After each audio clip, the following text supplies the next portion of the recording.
Buenos días. Buenos tardes, amigo. Hola, my good friend. Cinco. Oh, now I gotta play the song. Oh, man. This is a song that's meant for nighttime. Buenos. No, it's Buenos tardes. It's not noches. Buenos tardes, amigo.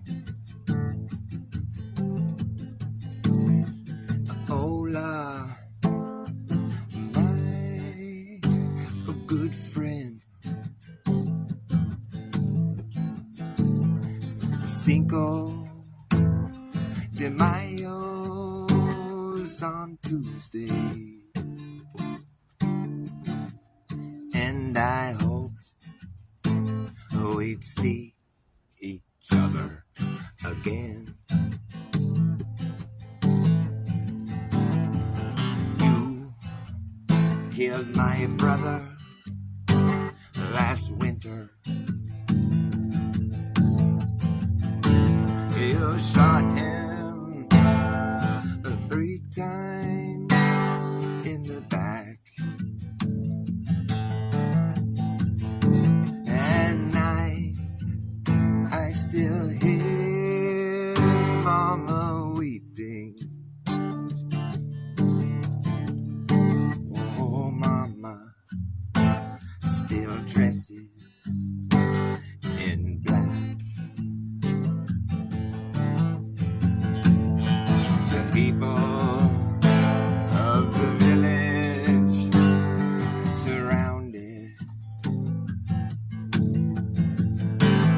They could not believe what they saw.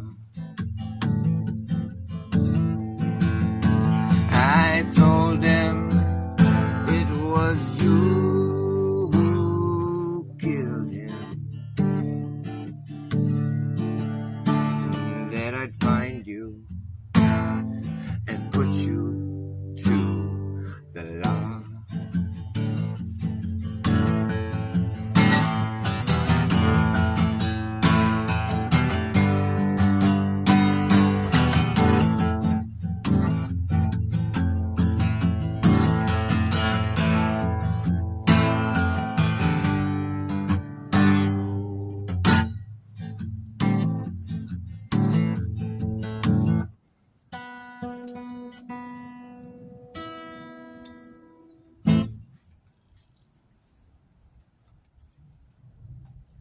I looked at every fiesta for you. I wanted to preach. I fucked it up.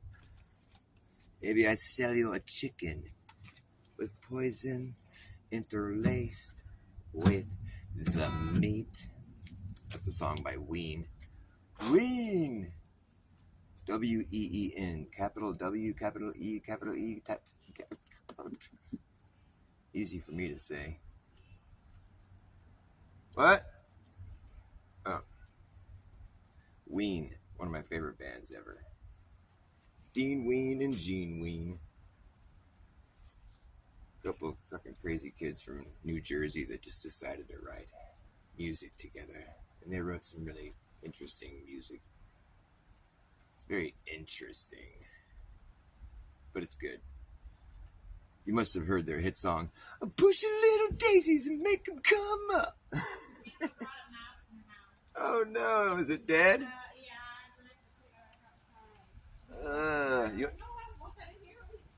You need help? I'll move it somewhere else. She brought it in to show you she was proud of herself.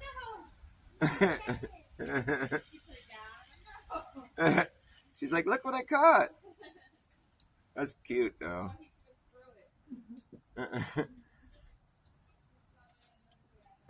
I guess she doesn't know that we don't want to see dead mice. But that's good. She's doing her job. I know. Mice are cute.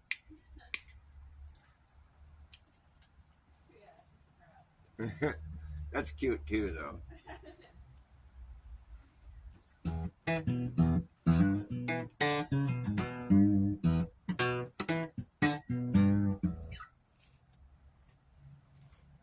You know, when we communicate with each other, sometimes words are just excess.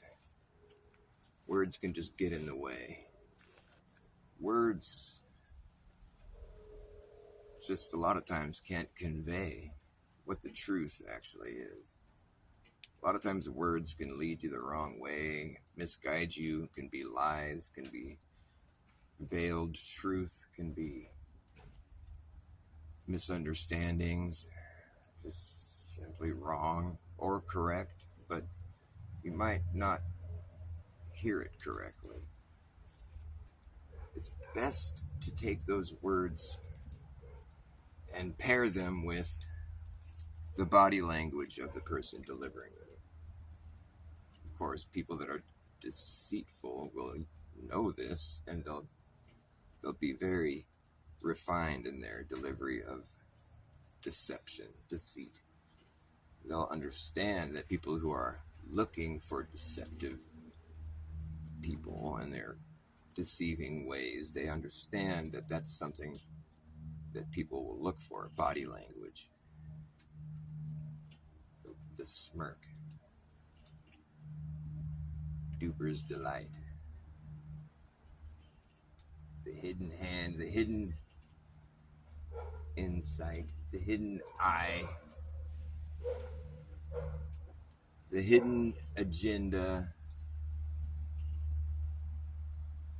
If it's hidden, was it forbidden for you to see?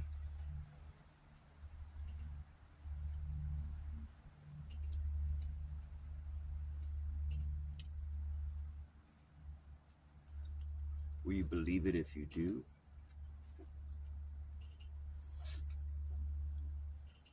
If you believe it, does that block you from seeing the truth?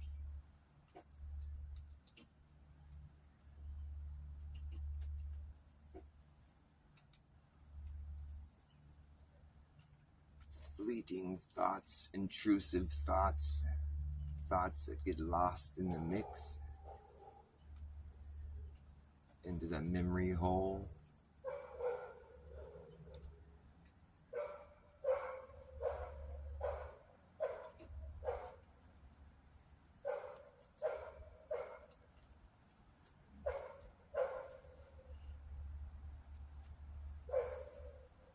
Where are we? Where the fuck are we? We're on this place they call planet Earth, allegedly hurtling through space at ungodly speeds, while remaining perfectly undisturbed from it. It's magic. But it's also pretty bold to claim to know something so grand, so beyond your ability to actually grasp. As though you were seeing things from God's perspective. But that's technology, that's advancement. We're advancing, we're progressing into the future. We're further along in time than we've ever been before. There's no turning back. There's no losing technology. You know, every time I lose technology, I just go down to the store and buy a new one. That would suck if you go down to the store and they're like, no, we lost the technology. We don't have it anymore. No more phones. Ah, fuck. It's a painful process to make one. We lost your technology. Sorry about that.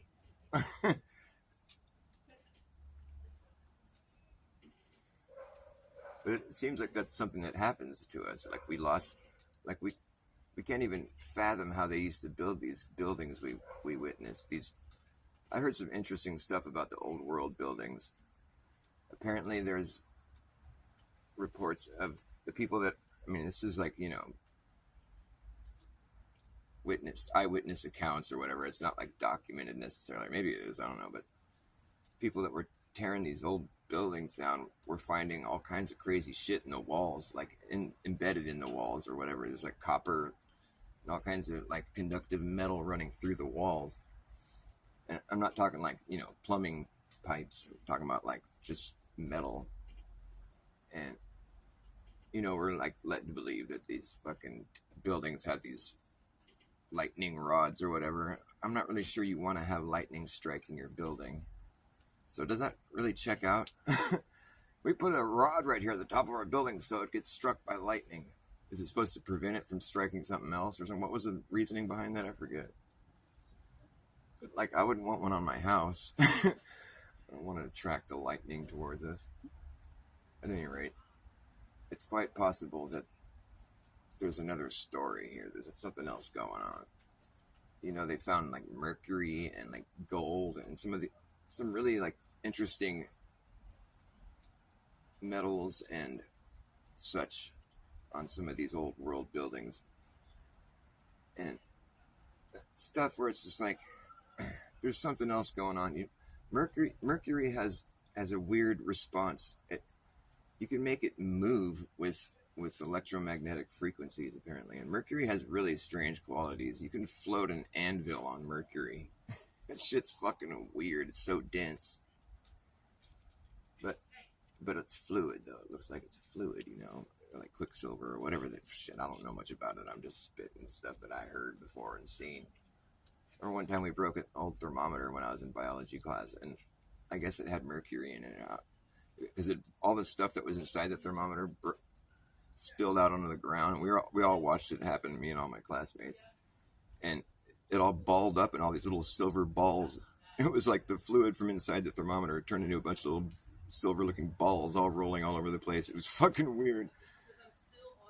The teacher was like, "Don't touch that stuff." It looked cool, though. It was pretty wild. I can see how people might have had fun playing with that one. I mean, there's certain elements, certain metals that are just like, they have some purposes you can do things with certain metals that it's just mind-boggling. And the idea of just capturing energy, like if you take apart anything electrical, you'll find copper and you'll find magnets. Everything that's electrical has copper and magnets in it. I've seen someone demonstrate one time. I'm not sure. I never tried it myself, but they had a magnet like in the shape of my finger, and it was like one of these really strong magnets, and then they wrapped it up in copper wire, so it was just a magnet, a snake on a pole. Copper wire wrapped all the way around the magnet, and they made another one. They made two of them. They set them there standing up on the table, and they stuck a light bulb in between them, and the fucker turned on. Like, man, is it that easy? That's crazy. I gotta try that, because that just seems it's crazy, dude. But I know that I've taken apart many electrical things, and I'm at the point now in my life where if something breaks, something that's electrical, I pull the magnets out of it because I like magnets. But there's always copper and magnets and everything electrical. And you think about these old buildings, they had copper running through the walls and shit. It's, it's not hard to like come up with a theory that perhaps they were harnessing energy somehow.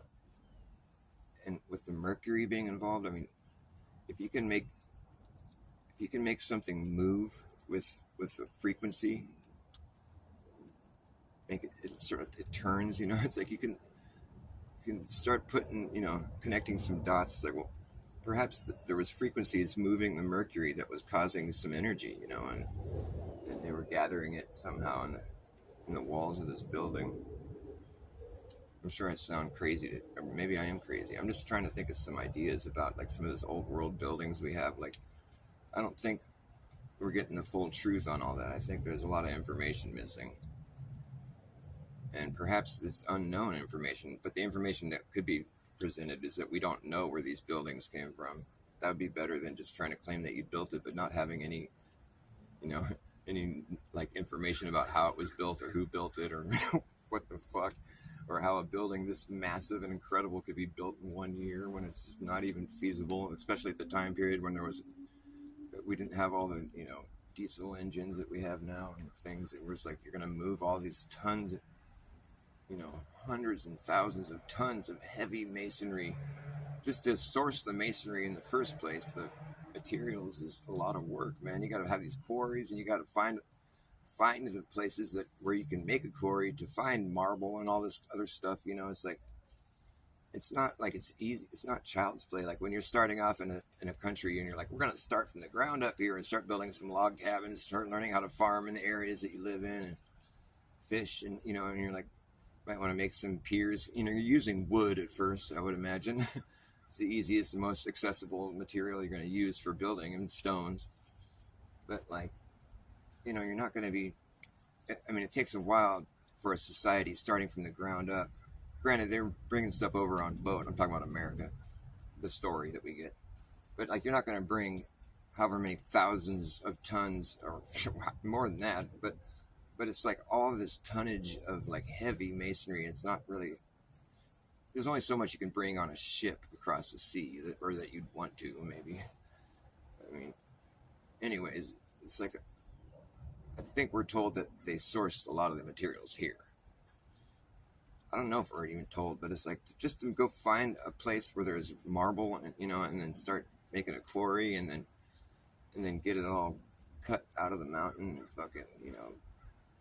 Then the fucking supply chain, you got to get some trains or some kind of like some carts where you can put a lot of weight in them and then roll them long distances, and you know, whether it be by horsepower or whatever, you're gonna have to put it on some wheels and get that fucker to the building site, and it's gonna take a long time, and it's gonna be a lot of manpower involved, and if it's horsepower, it's gonna be a lot of horsepower, but it's gonna require a lot of, you know, like just supplies. You're going to need a lot of water to feed the horses, drink the horses, and fucking you're going to have to provide all kinds of sustenance for the people that are working. Like, you can't just have a building built within a year that's just this massive, like the Yankee Stadium. They say it was built in fucking 1 year. I think it's the Yankee Stadium. But it's like, I saw the guy doing a breakdown with AI who's like, he got the AI, he walked the AI through it, you know, because what all the materials that are involved, and like, you know, where do they come from, and what were they working with to get it there, and they had the AI break down the logistics of the building, and the AI by the end of it was admitting, yes, this does not seem like a correct timeline. It was like, this does not seem feasible. It's impossible to have. The chat GPT like looked at all the variables and told the guy, yeah, this does not seem like the right information. It's like, if you get the AI to admit its AI story was wrong. We're just training the AI, man. That's what we're doing. Lord Racer. Yeah, Effie. Yeah, no shit. It's kind of like the whole thing was a psyop.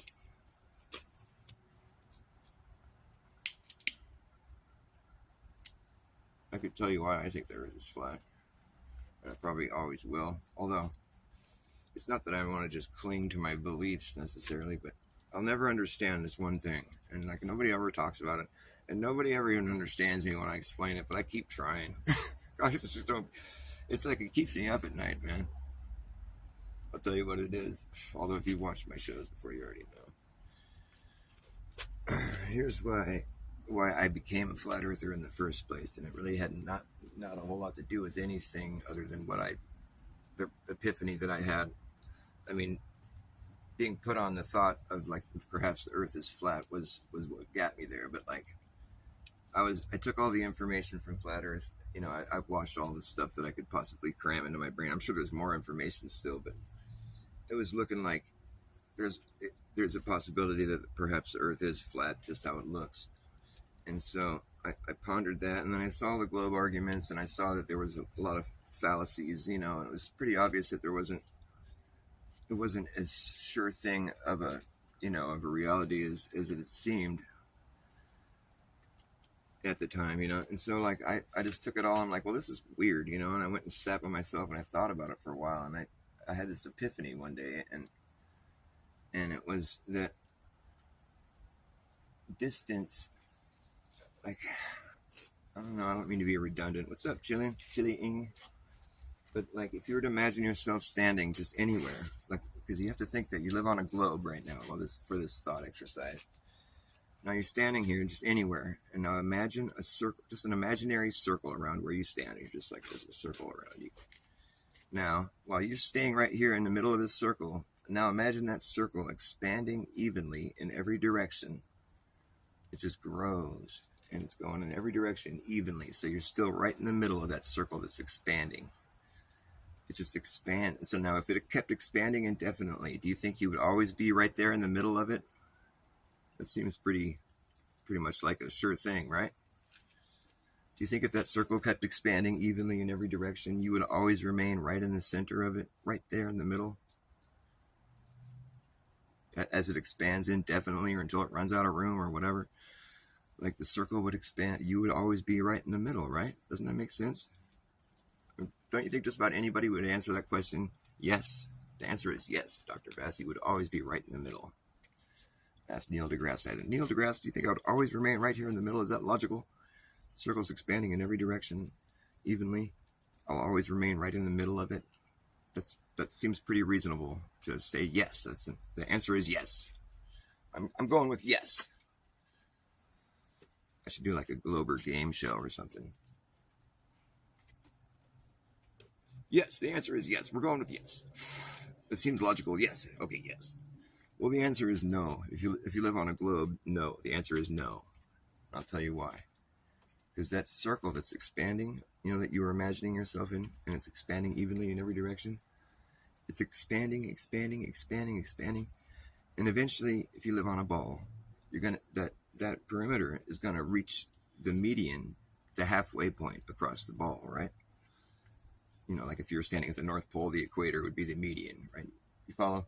So, but if you live on a sphere anywhere, doesn't matter where you stand on it, it's going to be the same situation. Because it's like it all wraps around. So basically, that perimeter is going to reach the median of the globe that you're standing on, and then that perimeter is absolutely going to have to start shrinking after it passes a median, and it's going to start getting smaller and smaller and smaller and smaller and smaller and smaller and smaller and smaller, and now that perimeter is now closing in around some other location that you're no longer in the middle of. So this thing that you were standing in the middle of that's expanding outward in every direction, and you said, yes, I'm always going to be in the middle of this expanding circle. There's no way in hell that wouldn't be the case. Well, if you live on a globe, once that perimeter reaches the median and then starts to shrink back down to the complete other side of the world, that perimeter is now closing in on a different location that you are not standing in the middle of. After it passes a median, that perimeter left you behind. Well, no, technically, blah, blah, blah. I don't know, man. Like, it's a perimeter, and it's it's not like it's two different perimeters or something. No, it's just a perimeter that grows out, starts, and it comes down, gets wider, wider, and then it comes to the median, the middle of the ball, and then it starts to shrink back down to the other end. And after it goes past the median, it's shrinking. It's closing in on a different location. You're up here. Are you still inside that circle? You should be. It kind of makes sense like you are, but it's like you're on the other side of this circle, or it's closing in. It's fucking my mind up. Like I've written riddles around this. Like it just fucks with people's heads. Nobody even really wants to listen to me all the way through. They think I'm a dumb flat earther, or even flat earthers don't want to listen to me. They just get bored. They're like, well, we already know the Earth's flat. Whatever, Dr. Bass, just do your thing. But like if you pay attention to what I'm saying, it's a real head fuck, and I'm just beside myself that I've never heard anybody else try to present it that way. And like why am I feel like I'm the only guy on Earth that has thought about it in that way, and that just seems so silly to me. Fit like Dr. Bas. Just hey, what's up, Graham? Nice to see you. Fit like chili. Banner. Oh yeah, I like David Banner. But like, I'm spewing forth my same nonsense. That's what people tell me in my comments. They're like, that's just a bunch of nonsense. Oh, not this circle nonsense again. Oh, fuck Dr. Bas and his stupid perimeter, fucking whatever, imaginary dumb flat earth bullshit. But I'm just like, I still can't get anyone to even respond to this like reality of like, if we live on a globe, Well, stand anywhere outside. Imagine a perimeter that's around you, a circle. You're standing in the middle of a circle. It's pretty easy to imagine this. Now imagine that circle is going to begin to expand evenly in every direction, getting bigger and bigger, wider, more expanse, within the perimeter. It's widening, constantly widening in every direction evenly. You'll always be in the middle of that perimeter, right? As it expands. I think anybody on Earth would answer this question like, fuck yeah, you'll always be in the middle of that thing. Why wouldn't it? Started with you, and it's expanding evenly in every direction. A perimeter that you're imagining, it's widening. You'll always be right in the middle of it, right? Would anybody answer no? I don't think so. I think anybody would answer yes. And I'm like, well, good. Then that means you think of the Earth the same way I do. Like the more expanse, it just keeps getting wider and bigger. But if you live on a globe, the answer is no. Because once that fucking perimeter reaches the median, doesn't matter where you're standing on a ball, that perimeter is going to widen and widen until it gets to the median, the halfway point, and then it starts to shrink. And when it's shrinking now, it's closing in on a different location where there's a different center. It's bipolar. So like, once it passes the median, you're no longer in the center of that circle anymore. It's closing down around something else. Now, does that make sense? No, but but I'm trying to like present the globe Earth to people so they understand what they're believing in.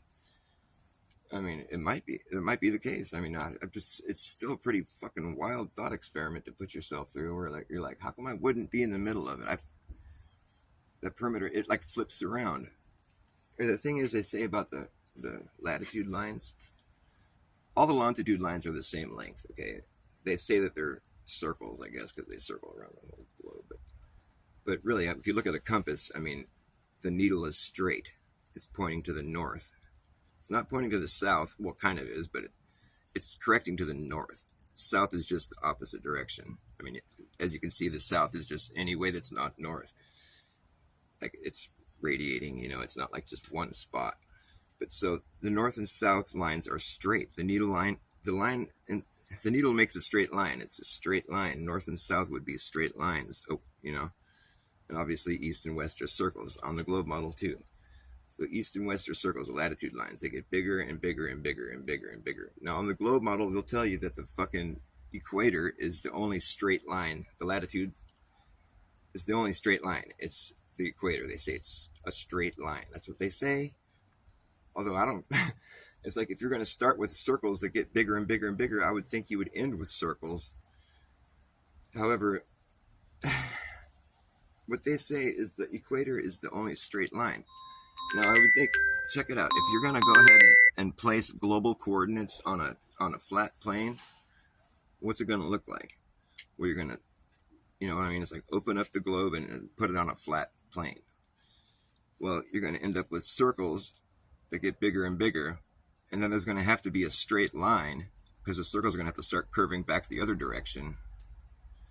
It's like the Torah, like the owl eyes or whatever, like this, the way the stars look, or apparently, where it's like these circles, they get wider and wider and wider, and then it's just one straight line in the middle, That's what it would look like if you put global coordinates on a flat plane. There's going to be one straight line in the middle. Am I making any sense?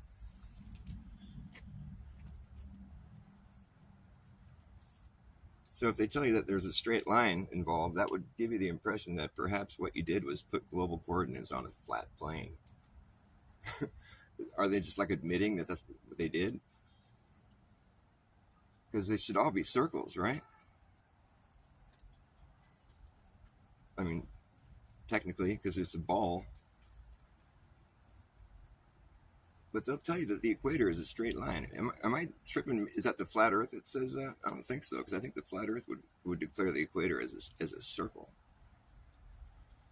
Like the way I see it is like things just, the more space, the more wide, the circles get, just the more wide they get. It's never going to shrink. How do you put a smaller circle around the outside of another one? It just like doesn't make sense. But I mean, you don't really in the globe model. You get all the way out to the median, and then it's a straight line, and then you start circling the other direction. the circles bend back the other way. It's not like you ever make a smaller circle around the outside of another one. Although on a ball, I guess you could say that. It's like you're making circles all the way down. And now you're making circles all the way down, but but they're kind of inside the circle at this point. It's kind of a head fuck, I guess.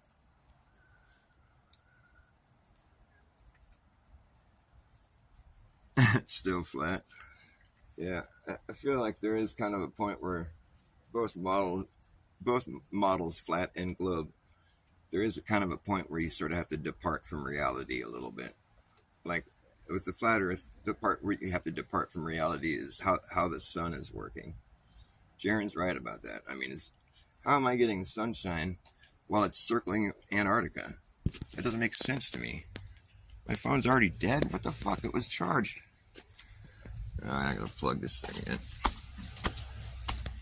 I mean, I don't even know if I can.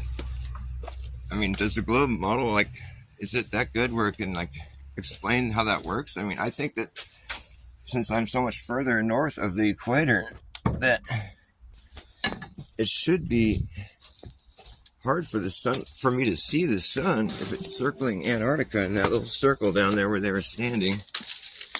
Why am I still seeing the sun every day moving across the sky way up here in California? It seems weird to me. I mean, I'm sure there's some cartoon they have that makes it look like it's something that would happen. It's like with these models, like you're either forced to put the magic in the sky or the magic on the ground. I mean, that's what I've seen people like some memes where it's like bendy water or bendy light, bendy sky, one or the other. And I guess the way I see it is like if I'm gonna have to depart from reality on either model, like I feel like it makes more sense to depart from reality, like in the sense of like how the sky is operating. But like, I guess it's either just one or the other. I mean, it's like Jaren's right about the predictions thing. It's like if your model can't really predict why they're, but I guess Joe Hamby's model would be considered predicting it, because although there is that thing where it's like, how come, I mean, you wouldn't see the other, it's only one sun, but it's being seen in all these different places. Like, I don't know, I think Jaren's too quick to poo-poo fucking Joe Hamby's model. He's acting like it's not Occam's razor. When it's like, dude, I'm sorry, but upside down people is kind of not Occam's razor either.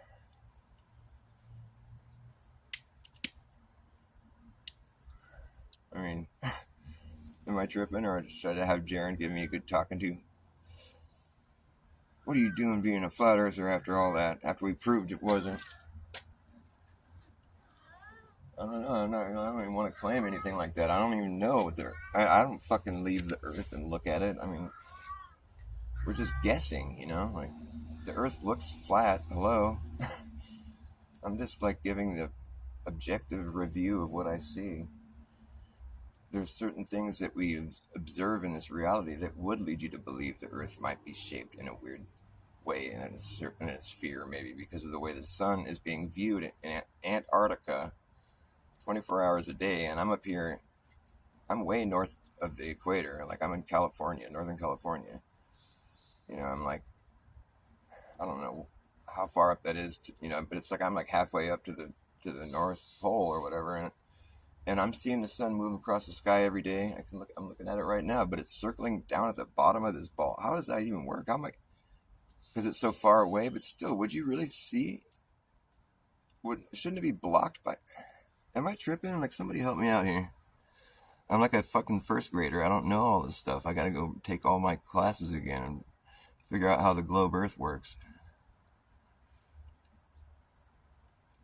I'm not ignoring you. I'm looking at you right now. Don't get all mad. I can see it. All right, what are you guys talking about? Tell me something good. Tell me something good. Furry boats, are ye? Oh, where am I located? Yeah, I'm in Santa Cruz Mountains, kind of close to San Jose. I'm like right above Silicon Valley. Sorry, I didn't mean to ignore you guys. I like having people talk. I'll pay attention. I usually just play my guitar, but there's a lot to talk about. What do we got here? Hi, Sue. Nice to see you. You were working as an engineer somewhere? it keeps going back to I can't see the chat for too long. It goes back to the next, whatever. Battery life matters. Yes, I'm plugged in now. I think we're good to go.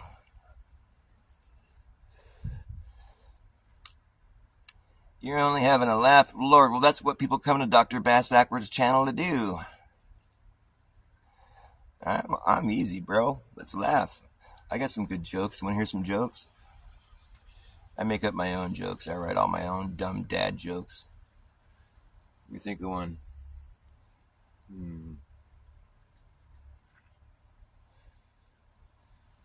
I had some good jokes. You know what?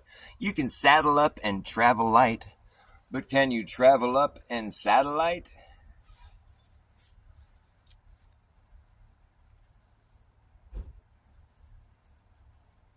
I think we've been subjected to a long con. It's a long con. It's been going on and on and on. It's a long con. Silicon Valleys.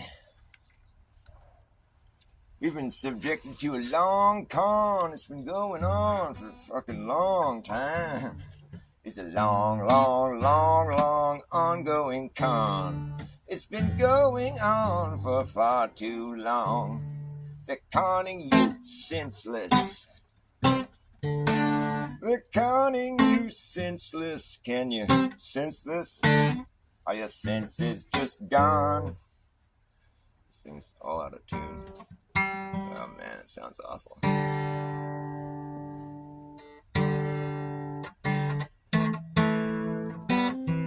So you guys on the fucking hoax train or what? The hoax train? What do you think, Graham 9? Do you think it's a hoax? Antarctica trip? I don't know. I don't think it's a hoax. Maybe it is. It could be, I guess. It seems kind of crazy though. Like, for one thing, it's just funny that they'd have all this.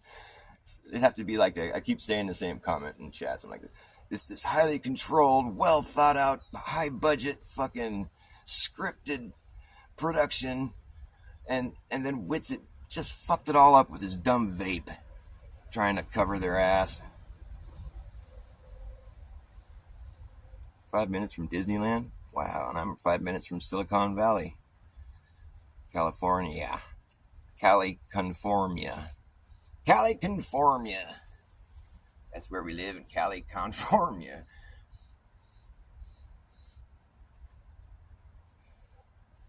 That's smirk. When people are smirking, you know they're up to something. The look on the vaccine's face says it all. He's like, yeah. You want some of this? You're in Scotland? Can you see the sun right now? No? I'm looking at it. Oh, it was. It's over there. Or no, is it over there? I don't even know where it is. I can see it shining on things. I like shiny things. I like finding shiny things.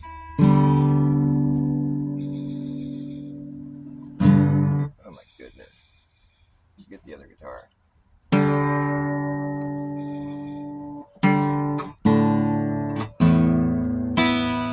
I like finding shiny things. I like the way they shine.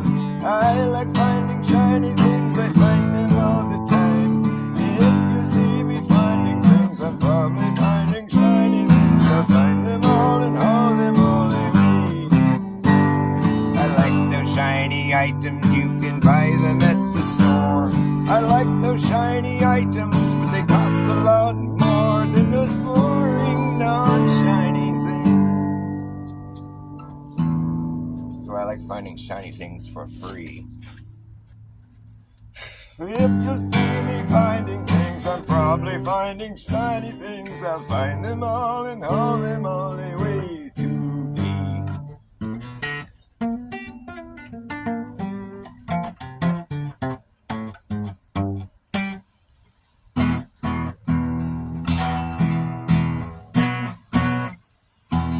Well, Papa was a rolling snowball.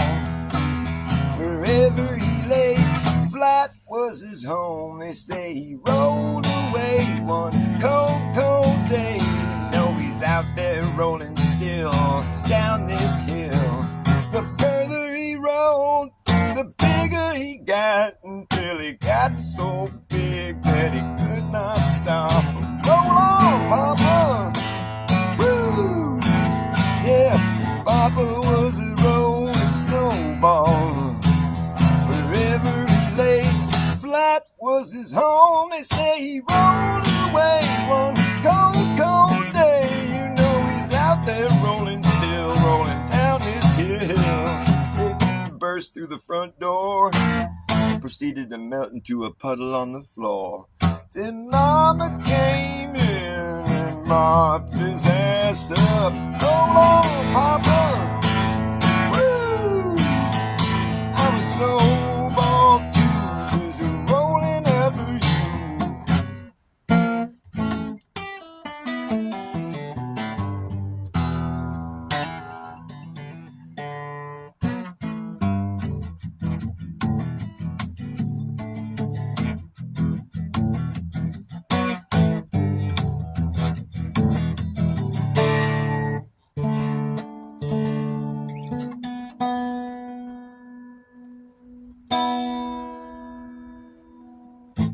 I want to write like Oompa Loompa music. I think Oompa Loompa music is cool. Oompa Doompa Doompity Doo. That'd be fun just to have an Oompa Loompa band. They write some good music. I like their songs. That's what really sucked when Johnny Depp did the fucking Willy Wonka Chocolate Factory movie again.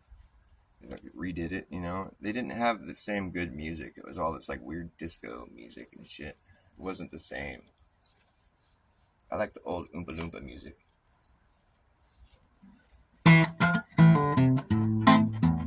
Oompa Loompa Doompity Doo. You better act fast, jackass. Last chance to hammer in the brass tacks. No time for lagging, nagging, bragging, dragging ass, or acting like a maniac. Do you wonder why exactly I'm explaining that? Just consider the fact that once you grab your bug out bag, there isn't gonna be a way to turn back around, and this whole thing's gonna come down. That's right. We'll see who's laughing when the place starts collapsing in a free-for-all. Anything can happen when the ship goes down. So does a captain. And wherever you are is where you'll be stuck. Yeah, when this place goes belly up, better have yourself a damn good plan when the shit hits a fan. When the going gets tough, you better be clever enough. You gotta know what the fuck to do. Gonna run amok, or let the mucker run you. You better act fast, jackass. Last chance to hammer in the brass tacks. No time for lagging, nagging, bragging, dragging ass, or acting like a maniac. Why exactly I'm explaining that? Just consider the fact that once you grab your bug out back, there's gonna be a way to turn back around. Cause this whole thing's gonna come down. That's right. Yes, the whole thing's gonna come down. Okay. But just consider the fact that once you grab your bug out back, there isn't gonna be a way to turn back around. Cause this whole thing's gonna come down.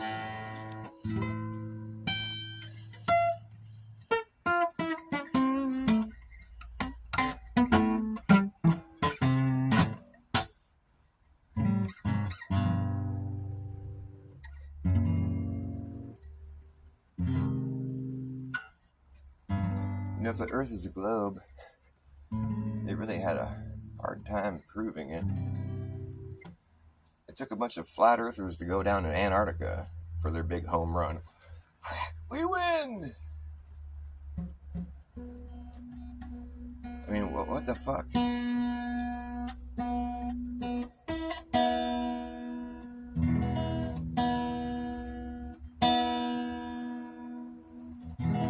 You know what I think is weird?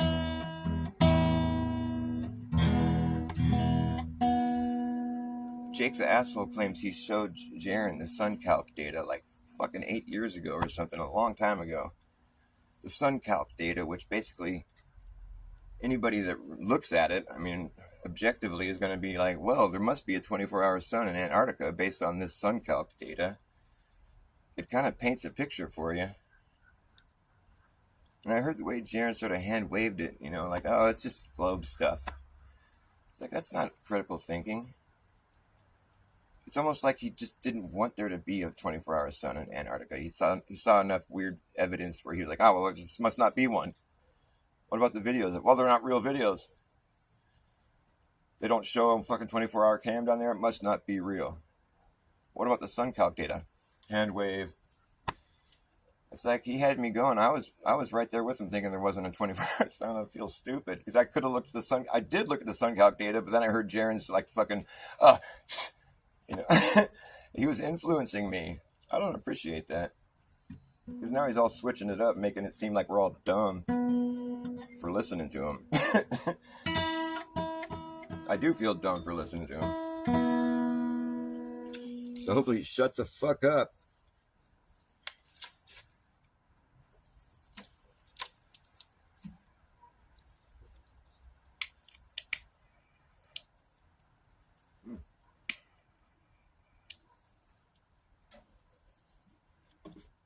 I'm kidding. I don't want anyone to shut up. But I do wish that he hadn't made such absolute claims if it was going to be such a deal breaker for him. Like, what? It just seems strange to have overlooked that one facet of this whole thing that we're doing here, trying to figure out where we are.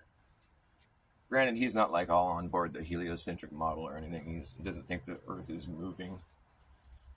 But it's only a matter of time. Someone's going to come to him and be like, well, this spinning toy that I have here, it shows the Earth's rotation. This spinning little gyro compass, it proves that we're moving. Like if nobody thought the Earth was moving and some guy showed up with this little spinny toy that, look at it's moving in a certain way, it shows the whole world is moving. That you get laughed out of town. But now people can just like come up with dumb little fucking parlor tricks and just everyone's all, wow, it's so fascinating.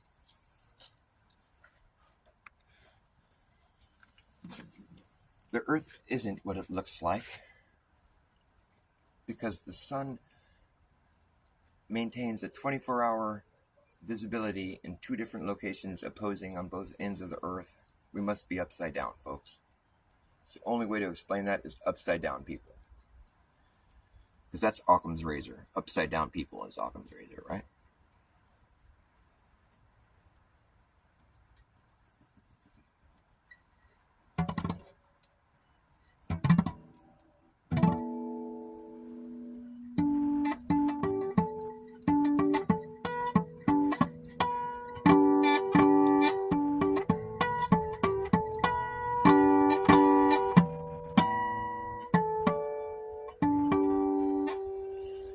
I made up a Glober riddle. You guys have already heard of it, probably. I've made up a lot of cool shit around this whole concept, and I have my own perspective on the flat Earth idea, and I've yet to be acknowledged as so, but I still won't let go of my unique perspective that I have on it. I was about to call Jaron and lay it on him last night, but I had this feeling he'd just poo-poo me. Oh, poo-poo. You can't predict things, so poo-poo. But here's the riddle. If you were given the North Pole, the circle at the North Pole, where the compass spins, if that was gifted to you, that piece of property, and then there was a game you were going to play where you can expand your property. You just have to step outside of the circle that you own, make another circle around the outside of it, and now that's your property. So you get the idea. You can just keep doing that indefinitely. The circle gets bigger and bigger, and you own whatever's inside the circle. That's the thing. You get to keep whatever's inside the last circle you drew, and you can keep making them. So you step out again, step south of the circle, draw another circle. Now you have a bigger circle. You own more and more property. If you kept doing this, do you think you would eventually own the whole world? All other variables aside, if you were just allowed to keep expanding your property in that fashion, take one step south, make a new circle around it. It's a bigger circle. Do you think you would eventually own the whole world if you kept doing that? I think most people would say yes. But on a globe, the answer is no. Because the most you'll ever own in that thought experiment on a globe is half the world. Because once you get to the median, the equator or whatever, that's the biggest perimeter you're going to make on the globe Earth. After that, they start getting smaller, the circles that you would make somehow. So, if you only own what's in the last circle you drew, then your property starts to shrink after you go past the equator. Even though it doesn't make any sense, you would think you'd still own all the property that you had before. But the deal is, Globers will come back at me when I pitch this to them and be like, no, now you're just circling the property you don't own. And I'm like, that makes sense. However, you only own what's inside the circle, so you'll never be circling something you don't own. So that doesn't work. That's not an answer for that. So basically, your property starts to shrink once you go past the equator. So the most you'll own in this thought experiment is half the world. And if the biggest perimeter you can draw on the globe Earth is only circling half the world, does that make sense to you? If I told you the biggest circle I can make in my neighborhood is circling half the neighborhood, does that make sense? Does that check out? No. But we just believe it wholesale because the sun. Alas. The island's eye trees. What's that? Are you guys talking about something? Shetland feck man nearly on. You guys see the 24-hour sun up where you're at there? In your summer? My dad used to live in Alaska. He said he had the never-ending days and the never-ending nights in the winter. Sounds kind of crazy. I could do it for a year maybe, just to experience it, but that'd be kind of weird. I don't like the idea of never-ending nights. That's just kind of rough. It's just too true to be good. Oh, it's just so terrible. It's too bad the truth has now become so unbearable. It's like the last thing anyone wants to hear, and now it's too late to cover their ears. It's all bad, yeah, there goes the neighborhood. It's too true to be good.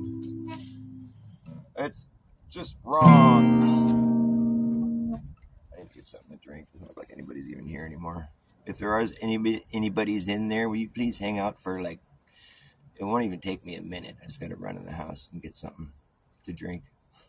Would you like something to drink? Windbreakers, what the hell are you talking about? I'll be right back. Please hang out. Talk amongst yourselves.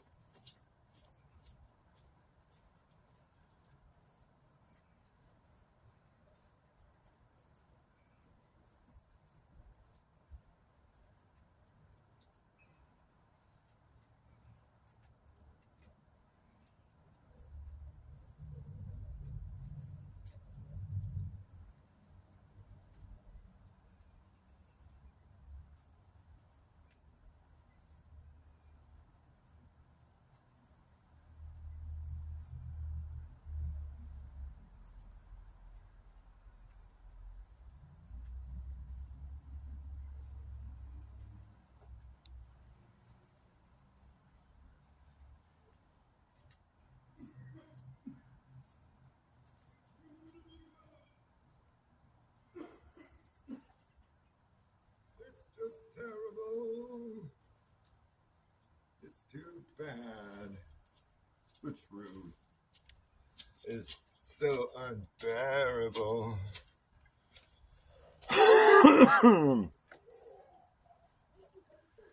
Pardon me. I want to see some of that crazy art that I make. I make art. Look at that shit. It's academic. This is actually a piece of plastic. Well, it's like rubber almost. It's Lexan. It's like plexiglass, but it's made out of this rubbery stuff. It can't break. Plexiglass breaks, but this stuff don't break. It's called Lexan. So it's clear. It's see-through when I get it. It's like a window. And I paint on the backside. I'm a reverse type of guy. I come in from behind. I paint on the backside, so I'm painting in reverse. And the stuff comes with a protective sheet of plastic on both sides. It's clear, it's a clear canvas. And then you can cut little shapes into the protective plastic. and use it as like a stencil or like a masking, and you can just paint little patterns, and I get really intricate with it sometimes. This is just one of the many I have, and I made a lot of blacklight sensitive paintings that are really cool looking when you get the black light on. Hold on a second, I'll show you some more of these. It's all pretty abstract stuff, you know. Here's another one.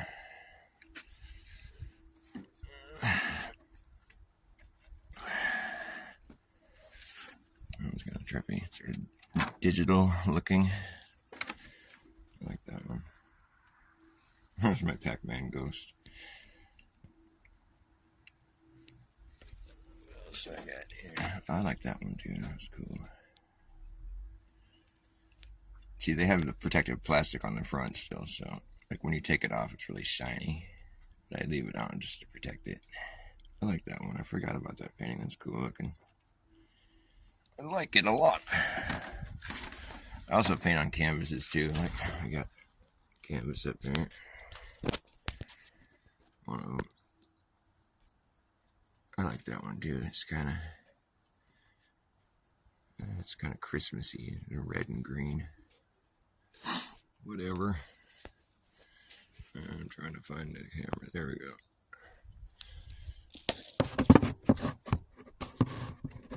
What kind of music do you guys listen to? Truth or music? Truth or dare? Truth or dare? You guys have any New Year's resolutions? Is anybody even in there? It says 0. I got nobody that likes me. Nobody likes old Dr. Bass. I'm too weird, I guess. It's not exciting. I don't care. I'm just being myself.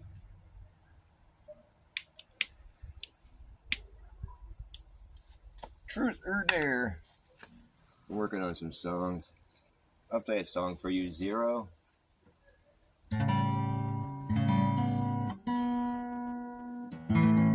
I've been from here to 0, but I don't believe it exists.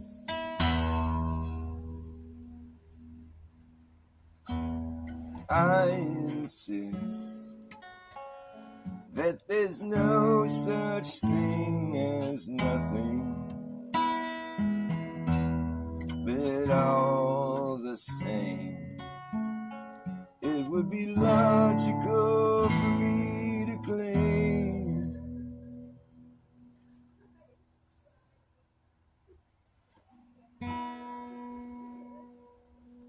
what rhymes with 5? Let's see. Logical to claim.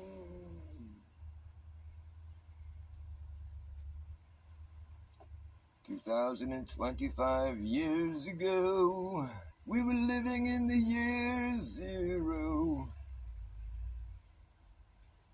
It's like our timeline counts back to 0 and then continues in negative years. Like if you're alive in BC, you just got younger. You were born with some number and then you just worked your way down to 0.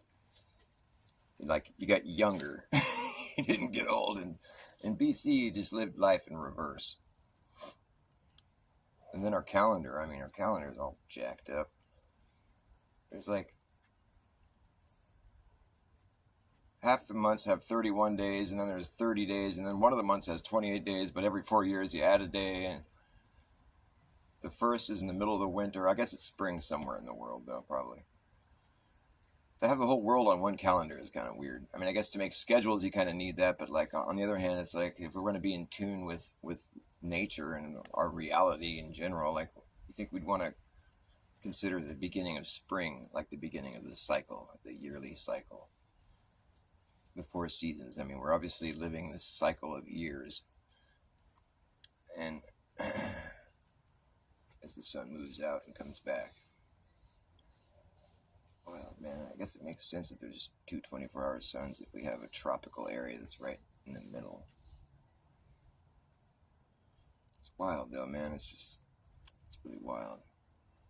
I do agree with Jaron that the globe model makes sense with that in mind. It does, but you have to accept upside down people, which is it's still going to be difficult for me to ever get back on board that one, because it doesn't. We never see anything like that in reality in nature where there's. I mean, it's like, is it just that when you get to the macro, all of a sudden there's things that can take place that we don't have any evidence of on the micro? I thought it was as above, so below. I mean, we can't model that. I mean, we can't have like a a sphere that floats suspended in a vacuum chamber that orbits and spins and things that are on it don't fall off.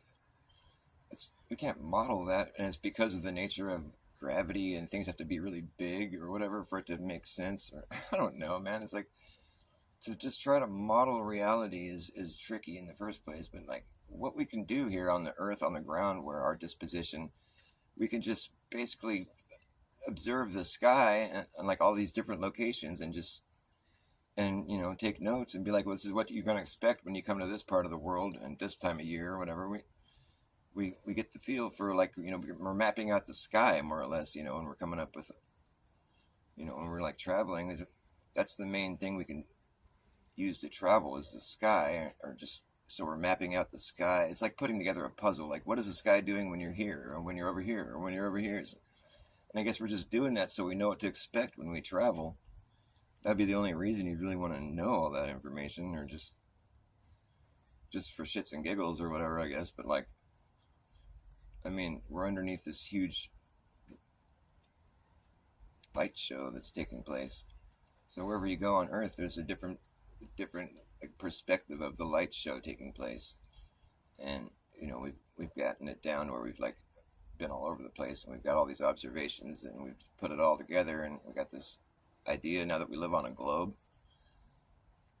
because we're trying to figure out how the sun is reaching all these places while it's circling out in this area, but I don't know if that even really works. So I mean, I guess it must have been modeled or cartooned or whatever, in the sense where you can, where like I can see the sun moving across the sky while I'm here in Northern California while it's circling the bottom down in Antarctica. It's not, the thing is, the sun's apparently not circling, it's us that's spinning. But my point being, like, even if it's really far away and really big, how do we see around the bulge of the Earth? I mean, how is it still moving across the sky for us? Like, there's got to be some people that have already figured, smarter people than me have that all figured out. I'll just believe it. It still fucks with my head, even if I accept the Earth as being a globe. I'm still like, that still doesn't check out in my mind. Like, I don't know how that would still make sense, really. I'm in Northern California, and I see the sun moving across the sky this time of year while it's circling Antarctica. Well, while it's, whatever, the Earth is spinning and making the sun look like it's moving across the sky here in California. But it's, in the meantime, the Earth is spinning down in Antarctica, and it's making the sun look like it's just, like they're just seeing it down there.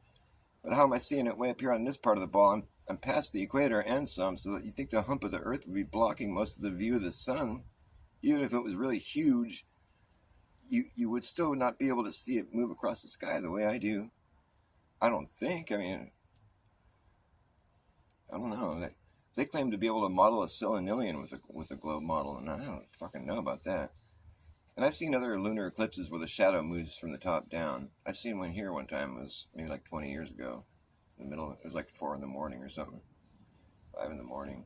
But the shadow, I remember watching the shadow approach from the top down, and I was thinking to myself at the time, I had never heard of flat Earth before, and I was just thinking to myself, that is so weird. That's supposed to be our shadow? And I had this weird, like, cognitive dissonance at the time where I'm like, I just I just was, like, having such a hard time accepting that. I'm like, this doesn't make sense. But I just settled on the conclusion of, like, well, the smarter people than me figured it out, so there you go. It's cool. I got to see the eclipse. Right on. I went to bed and never thought anything else of it, until later when I was like, well, maybe it wasn't our shadow. But, like, I remember looking at it at the time going, I don't know how this is happening. How did we figure this out? How are we looking at the shadow of the whole entire fucking Earth approaching the moon all neatly and perfectly right in, and it came right into the middle, and I could see the ring of, the ring of light in the sky. It was a beautiful eclipse. I was blown away, though, and now I'm looking back on it going, how does the shadow approach from the top down? Like, how do you model it? I guess they claim to have been able to model that. Someone said Karen B modeled that, actually. I'm like, really? Like with the globe model. I still don't understand how the shadow approaches from the top down. I guess there's just weird things that happen with light where it goes backwards or something. Maybe with shadows, I don't know. I guess I don't know enough to really say. But I think it's weird that you could have an eclipse, a lunar eclipse, while the sun's still in the sky. Because if you're looking at both of them with your pair of eyes, you're looking out and you're seeing the lunar eclipse and the sun. How is a shadow being cast off of something that's not in between the two things that you're looking at?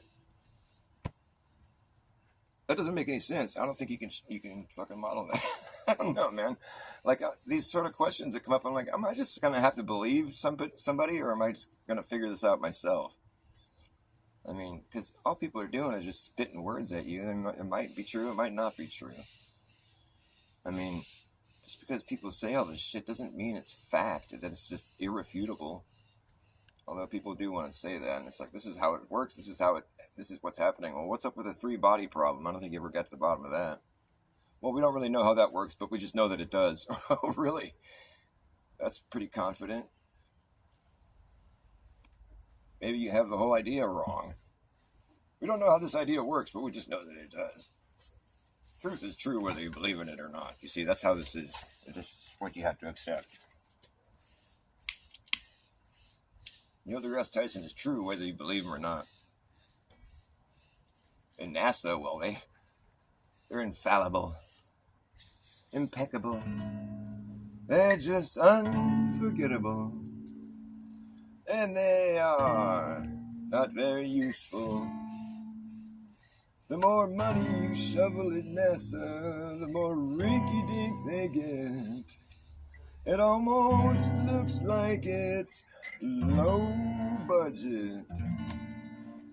But 60, 70, 80 million a day, you think it'd be enough to pay for a better production instead of this cheesy production, hanging on harnesses in a space station. They got their hairspray and hairdos. Look, gravity is... Look what gravity did to my hair. But I want to know about bubbles in space. Tell me, what are these bubbles in space? I think they're in a swimming pool on Earth. And they're just lying to our face. They got no shame. They're playing games with our heads. But the more money you shovel at NASA, the more rinky-dink they get. And it almost seems like it's low budget. But no. $80 million a day, it's enough to pay for fake space.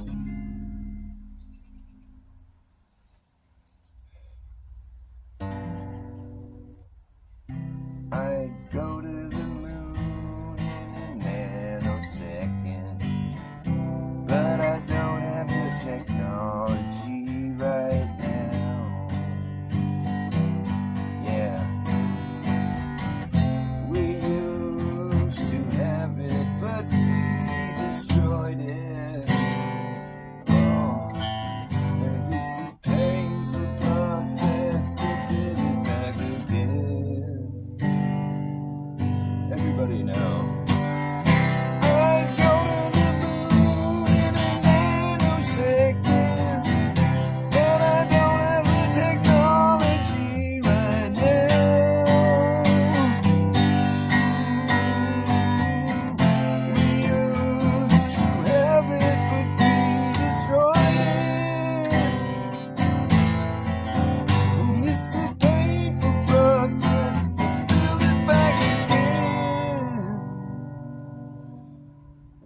Vibrating.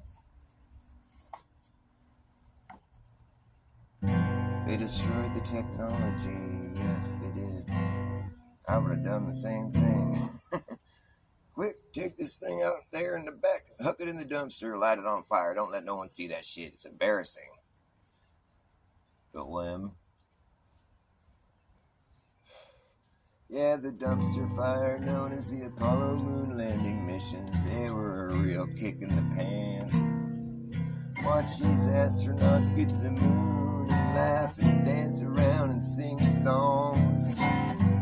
Hit some golf balls, get in their little golf cart, drive off to the next hole, stick the little flag in the ground, playing around on the golf course in the sky, calling up the president, look at all this science we're doing. And once worry about running out of air. No way, not up there. They brought plenty of air up there. I don't remember hearing one, like vitals, check, or you only have this much air left, you better get back to the limb and make some more air somehow. It's just part of the story that gets overlooked. And they never talk about how they brought all the air out there to last them 6 days in a place where there's no air.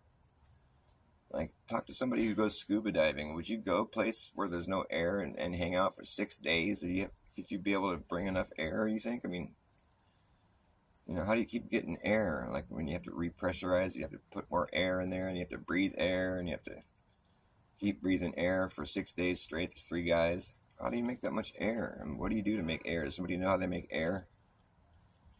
And then the spacesuit, it's going to have to be pressurized, and you're going to be in a vacuum to a degree that's we can't even replicate it on Earth. But the vacuum they say of space is, we don't have the ability to replicate that same kind of vacuum here on Earth. We can't. It's way more of a vacuum than we can actually replicate here. So technically, it was impossible for them to test the spacesuits to the degree that they would have needed to make sure they're going to work if we can't even recreate the conditions they were going to be used in. So technically, they had to test the spacesuits in real time, live on TV in front of the whole entire world to make sure they were going to work. Come on, man. The story's starting to sound fishy already. I haven't even got into it yet.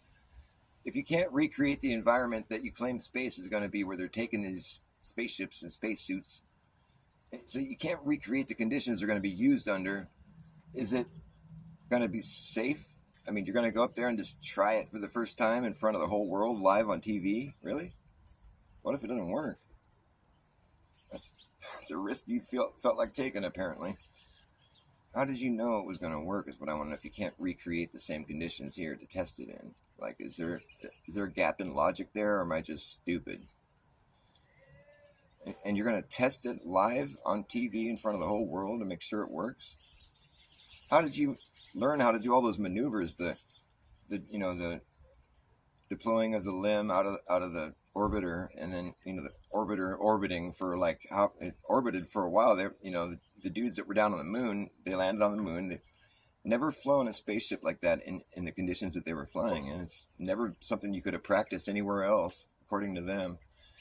The conditions are conditions we can't recreate here, is what I'm saying. So they took a spaceship out there and just hoping it would work, because they'd sent ships up there before, but not with people in them controlling them. This is kind of just, you have to take a lot. You have to suspension of disbelief is required. So now this orbiter's orbiting while they took their limb down and landed perfectly.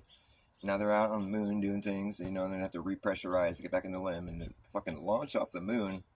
Granted, when they launched off of Earth, it was a big show. It was a big deal. There was a lot of fucking all the bells and whistles, the rocket launch, the Saturn V. It was fucking enormous, right? But they launch off the moon, it's poof, zoom, there they go. A lot easier to launch from the moon than it is from Earth, apparently. It's just no thing. Here we go.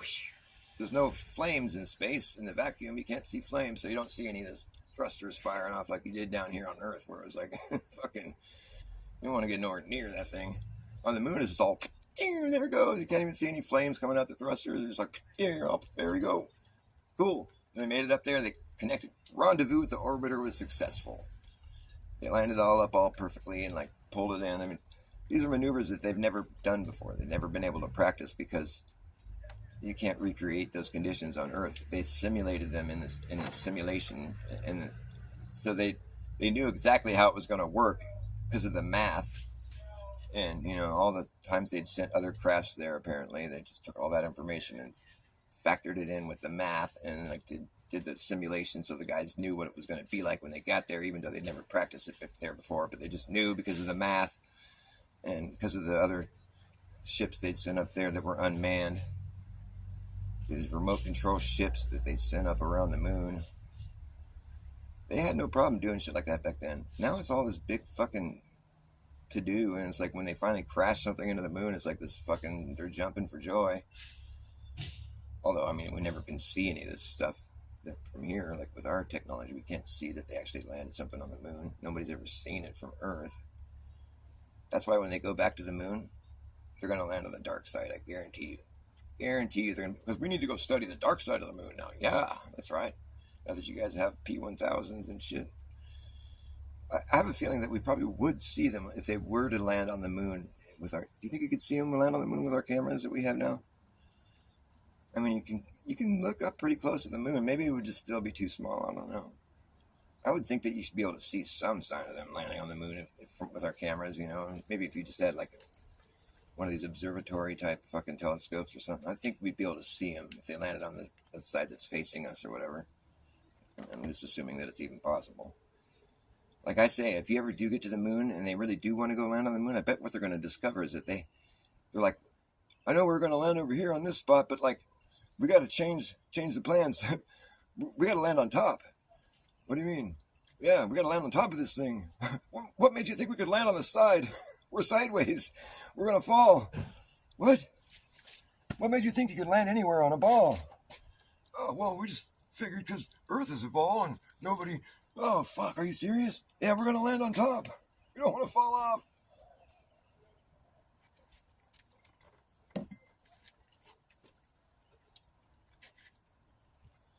It'd be funny, change of plans. Well, we got to land on top.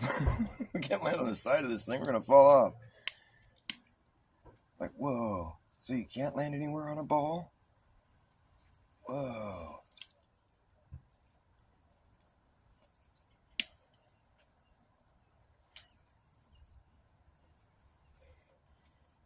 We live in a magic realm. It's a realm that science is never going to be able to fully wrap its mind around.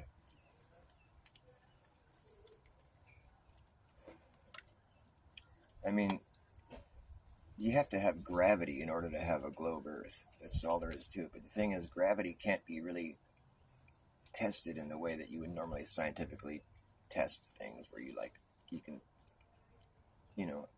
isolate what you think is the cause and then add variables and manipulate the situation to where you can see how it's affecting, how it's not affecting, if you can isolate what you think is the cause and then, or whatever, you know what I mean? You have to be able to manipulate the things that you're talking about to see if it's what you're talking about. But in the case of gravity, I mean, you'd have to be able to manipulate the sun and the earth and the entire reality itself. So it's just that we have weight, and that's what your proof of gravity is. But we already knew we had weight. I mean, it's not like you pointed out anything fancy with that. We already knew that if we jumped off a fucking bridge, we'd fall. You're not really doing anybody any favors coming up with a theory that makes things fall to the ground. But you needed to have this thing called gravity in order to keep people on the outside of a ball while it spins and fucking orbits. Keep everyone feeling right side up while they're actually upside down opposing each other. Granted, nobody feels like they're upside down because in the magic land of gravity, it sorts all that shit out for you. That's on the macro. On the micro, we can't really model that. It's just like this impossible thing to really model.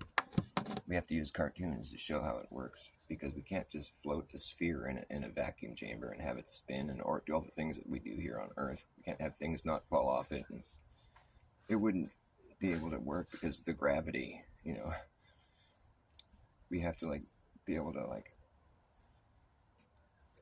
be in a situation where there's a complete vacuum and there's no other mass, and then introduce mass, and then as if we were God, and to be able to test that theory. Really, I mean, I don't know, maybe I'm just tripping. Is there some way to actually test to see if that's what's going on, mass attracting mass or all this bullshit?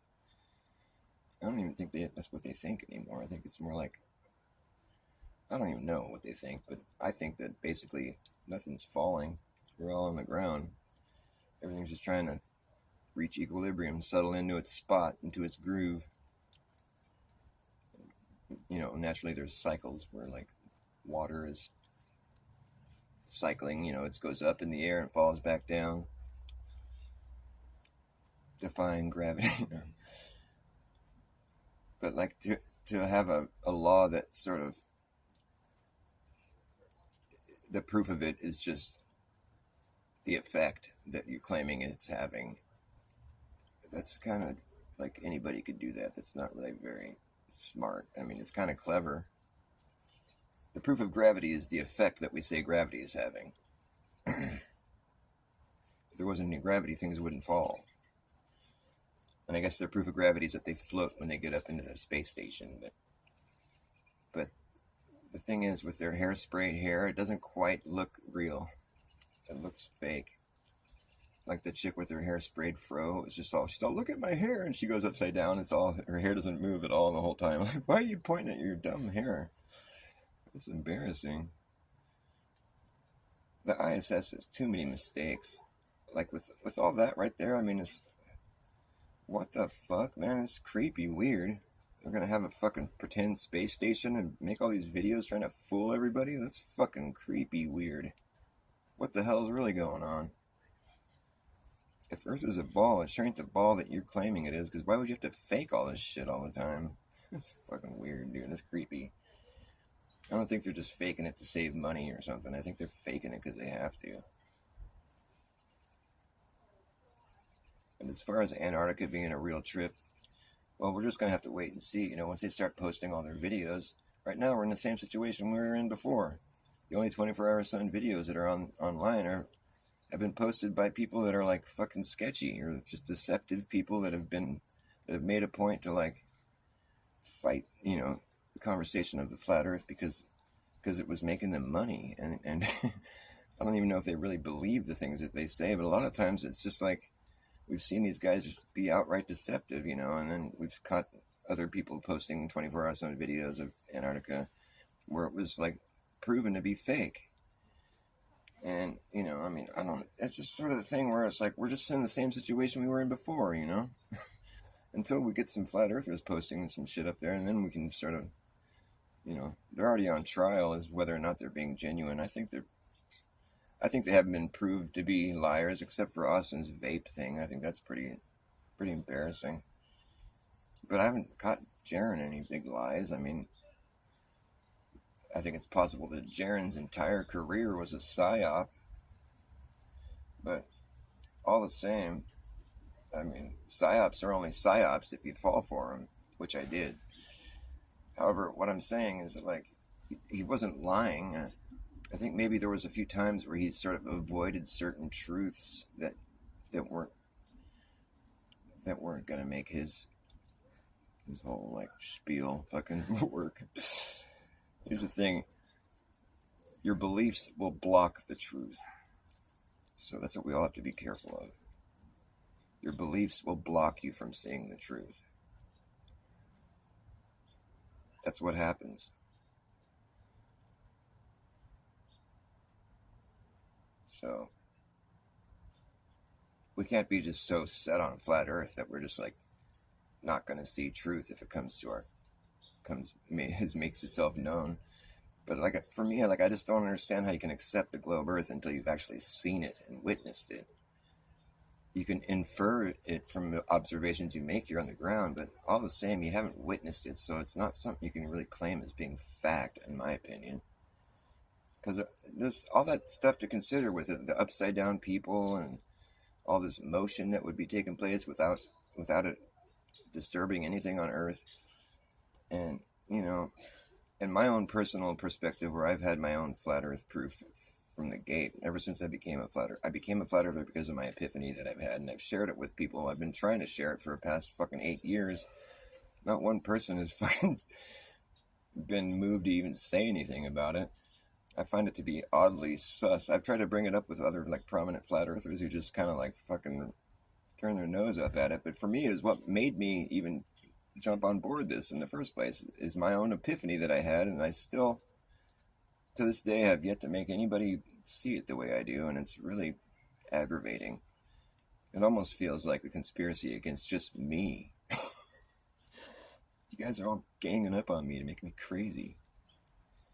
Stop it. Hey, Diane Red Heifer. How you doing? Oh, but you're going to miss all the good stuff right now if you watch the replay. Dr. Bas, cheers.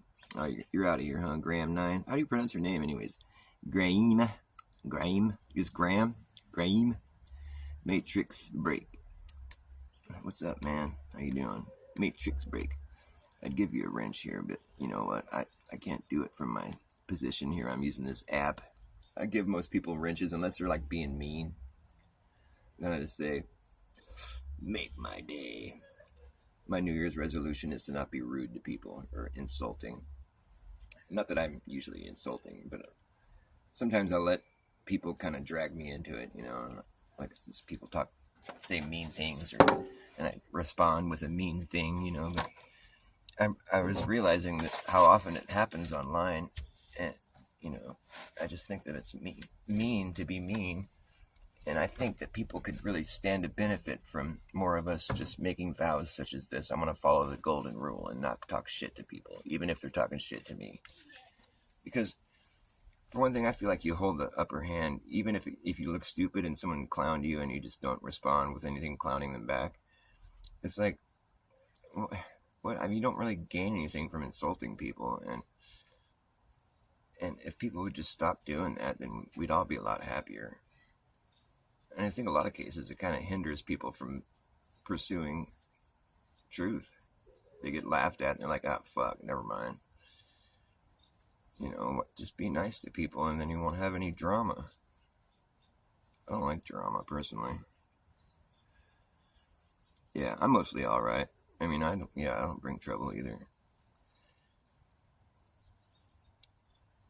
Sometimes I'm like kind of like a wise guy. I'm silly, you know, but like I don't do it at anyone's expense necessarily. Like if I do, I'm playful about it. I'm not trying to be a jerk. But yeah, there's a lot of people that just try to be a jerk, you know, show up just so they can be an asshole. Jake the asshole. I think that's funny. It's a funny name to claim. I'm the asshole. I've been running against the grain ever since the day I came along. That's the song that I sing. I've been running against the grain ever since the day I came along. I claim the grain is running the wrong way.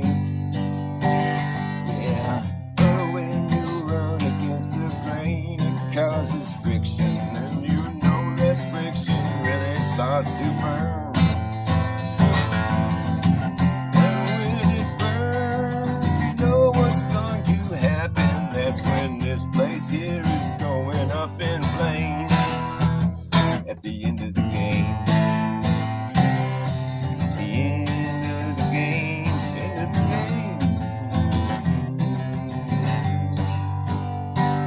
You can roam these roads all of your life and never reach the end. You can roam these roads all of your days and never make it back again.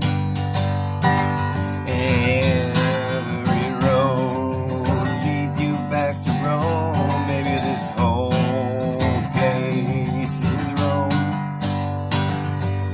Every road leads you back to Rome. Rome is your home. I've been running against the grain ever since the day I came along. I claim the grain is running the wrong way. Yeah, when you run against the grain, it causes friction, and you know that friction starts to burn.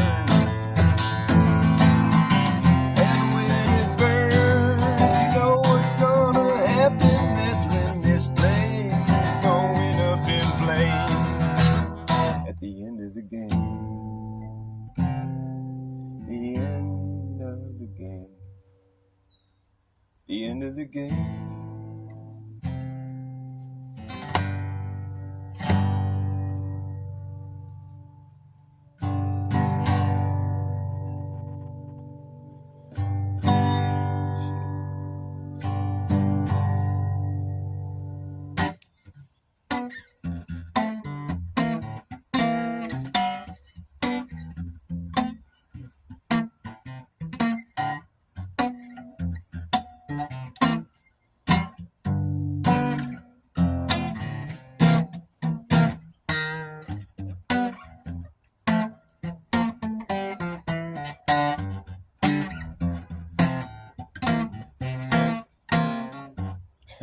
Hard to do.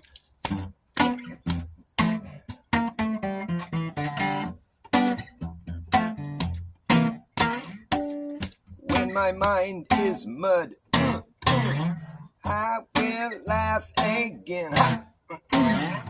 Try to find a sense of humor so I can be your friend again.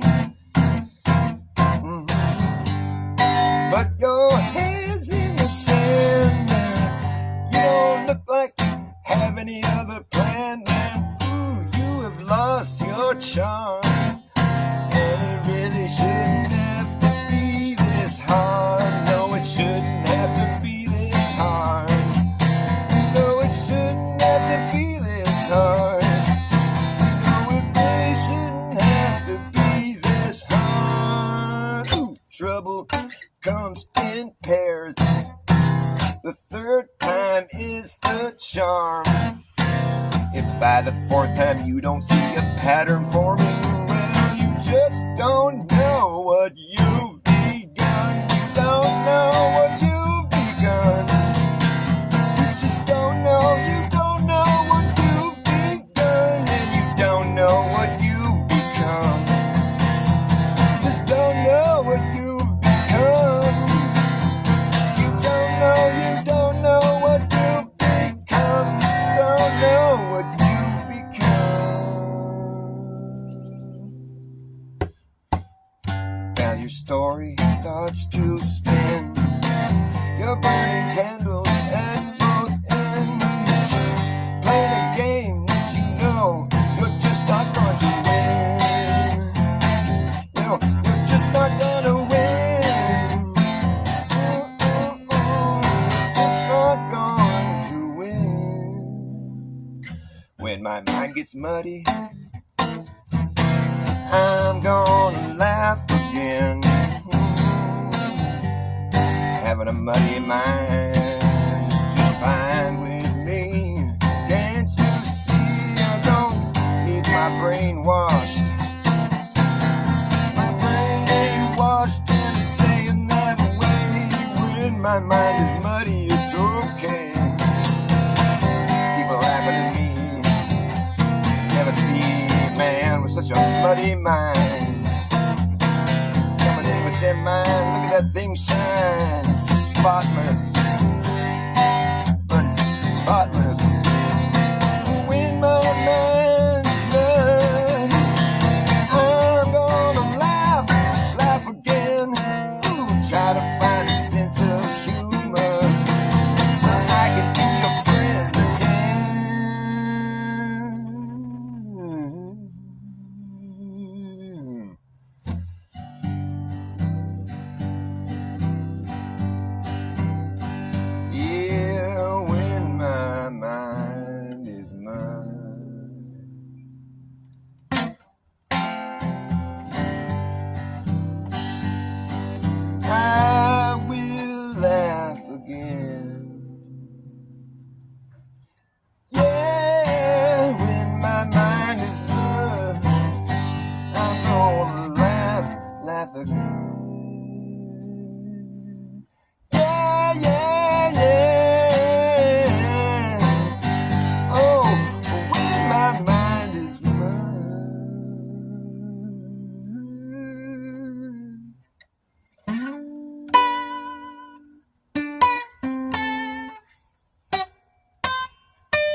horse there.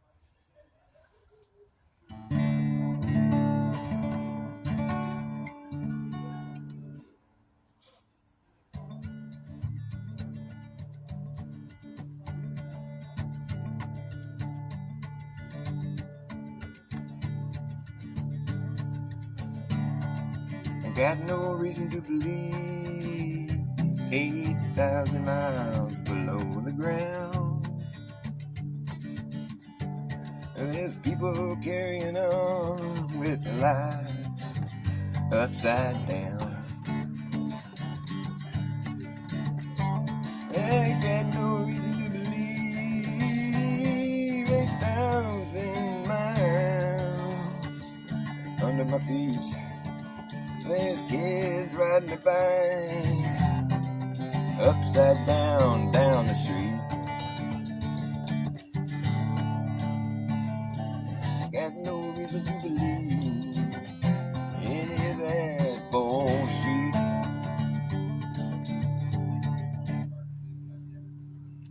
Sorry. But I know Ryder's gonna miss me when I'm gone. I know you Ryder gonna miss me when I'm gone, gonna miss your baby from rolling in your arms. Lay down last night, Lord, I could not take my rest. Lay down last night, Lord, I could not take my rest. My mind was wandering like a wild geese in the wind.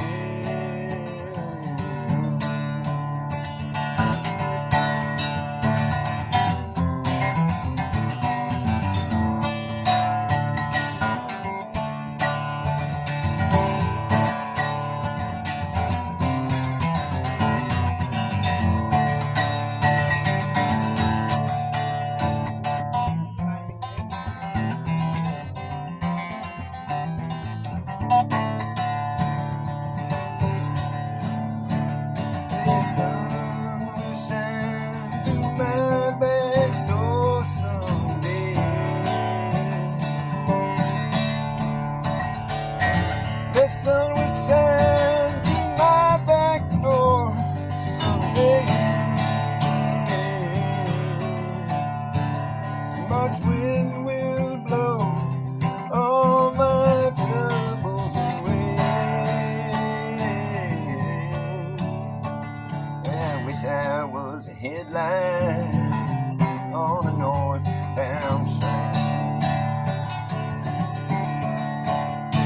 I wish I was a headline on a northbound train. I'd shine my light through the cool Colorado rain. I know you Ryder gonna miss me when I'm gone. I know you Ryder gonna miss me when I'm gone. Miss your baby from rolling in your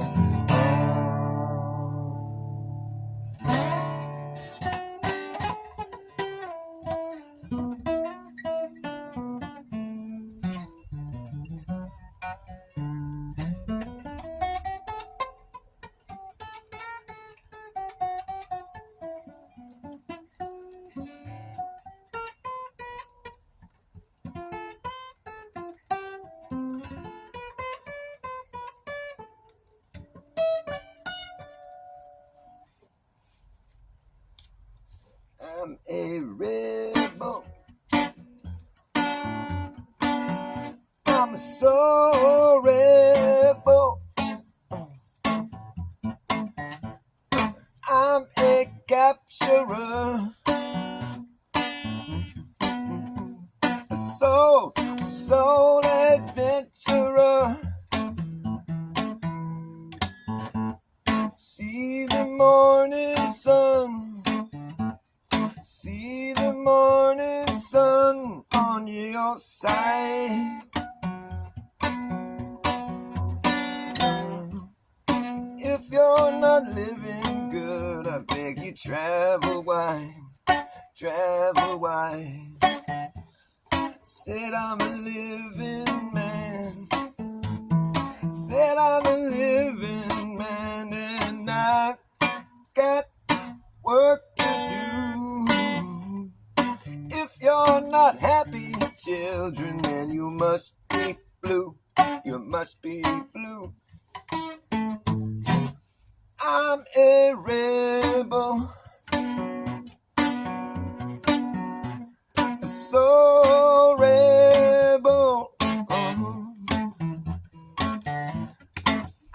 I'm a capturer, soul adventurer. See the morning sun. See the morning sun on your side. If you're not living good, I beg you travel wide, travel wide. Said I'm a living man. Said I'm a living man, and I got work to do. If you're not happy, children, then you must be blue. You must be blue. People say I'm a rebel.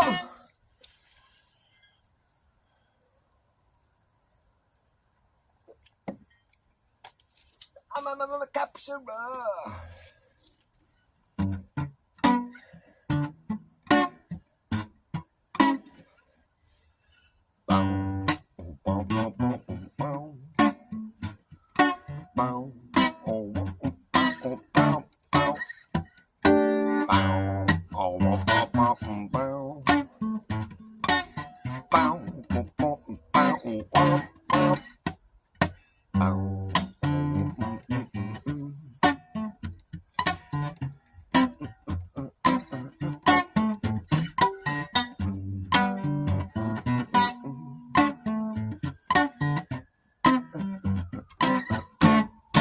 After years and years and years of what appears to be research, dirty work, digging in the earth, reworking things. For what it's worth, it seems we found out that there's nothing to find out.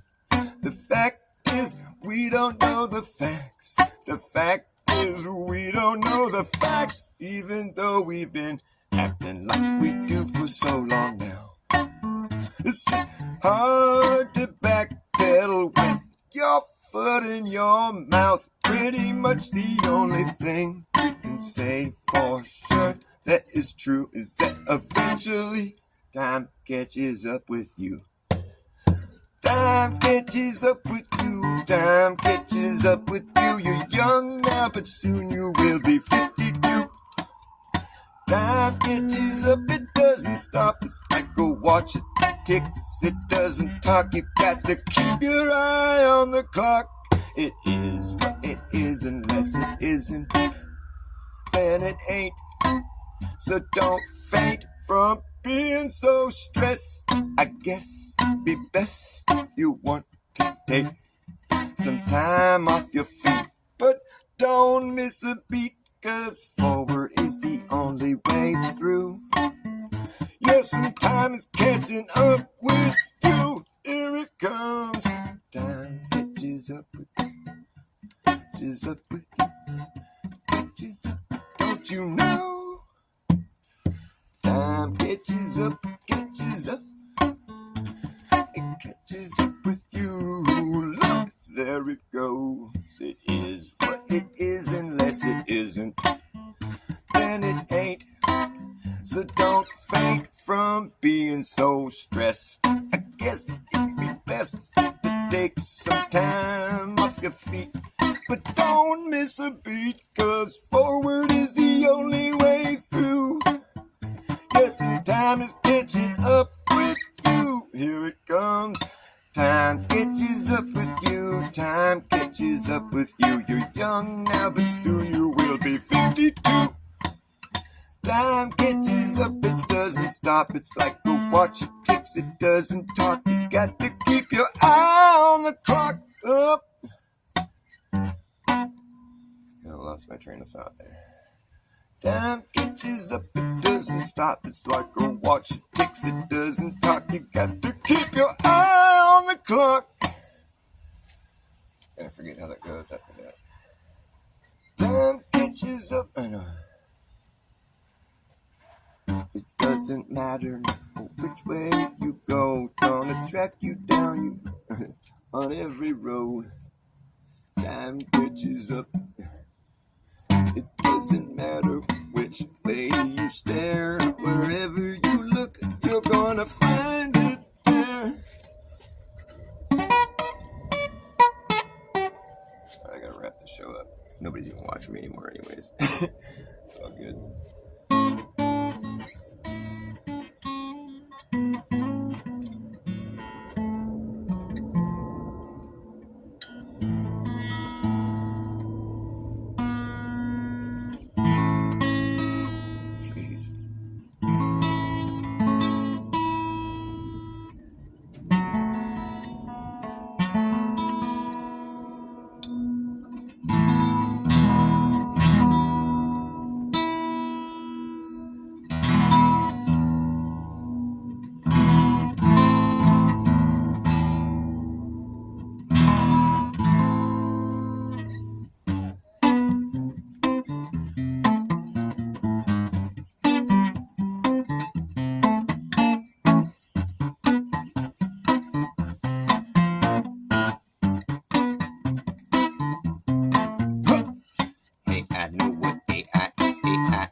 And everyone in society, say goodbye to your privacy.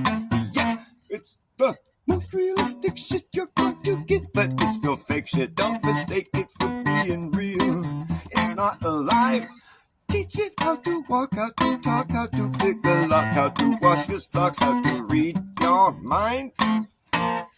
Teach it how to jump rope, how to cook dope, how to tell a joke, but it don't understand the punchline. Teach it how to repeat it, but can it keep a secret? I don't think so, it won't know why, it won't know why. Hey, I know what AI is. AI is just an eye up in the sky. It's going to spy on you and I and everyone in society. Say goodbye to your privacy. Yeah, it's an algorithmic gimmick, been given no limit. Goes all the way out, around, and then back in it. It's the official, artificial, digital idolatry. That's really all it could be to call it intelligent is intellectual dishonesty. But you can teach it how to play Tetris and chess and checkers and tic-tac-toe. Teach it how to look like it's teaching itself. Look at that shit go. Whoa! Hey, I know what AI is. AI is just an eye. Hey, I know what AI is. AI is just an eye up in the sky. It's going to spy on you and I and everyone in society. Say goodbye to your privacy. You can teach it how to walk, how to talk, how to pick a lock, how to wash your socks, how to read your mind. Teach it how to jump rope, to kill it, you don't understand the punchline. Teach it how to play Tetris and chess and checkers and tic-tac-toe. And teach it how to look like it's teaching itself. Look at that shit go. Whoa, whoa, whoa.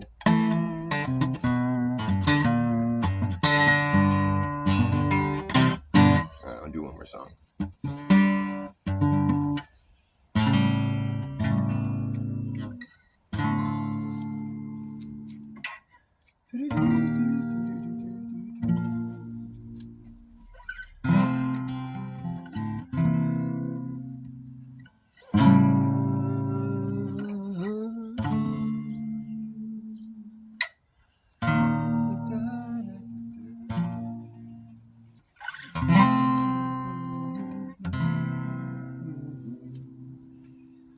Every minute of the day, there's another sucker born. No matter how much you might like to warn them, they succumb every time. Across the line, we've seen it all before. We know the story. You're an open book, so easy to read. We've read this one before. You're just a time bomb ticking, and now the plot will thicken. And it sickens you now, knowing what you've done to everyone.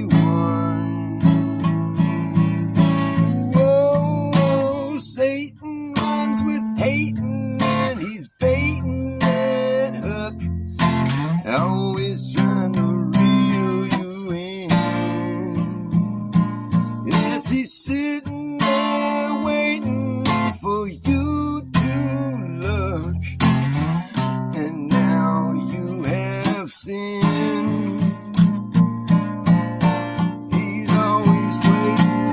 Satan rhymes with hating, and he's baiting that hook, always trying to reel you back in. He'll be sitting there waiting for you to look. Now you've been hooked, and it's a slippery slope as you slide down alone. And I'll throw you a rope and throw you a bone, and you'll come back home thinking he's your friend up until the end, when you discover he's not your brother. Undercover, Satan runs with hating, and he's baiting that hook. He's always trying to reel you in. He'll be sitting there waiting for you to look. You're like an open book.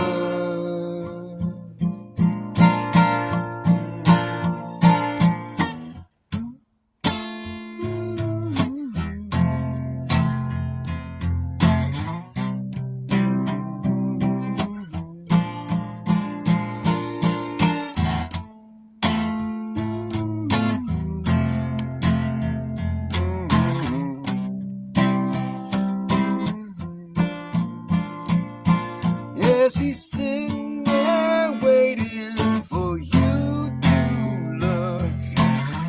You're like an open book. I gotta go. Nice to see you guys. Nobody's even here anymore, but whoever came, thanks for watching. It won't be the last time you see me. Nope.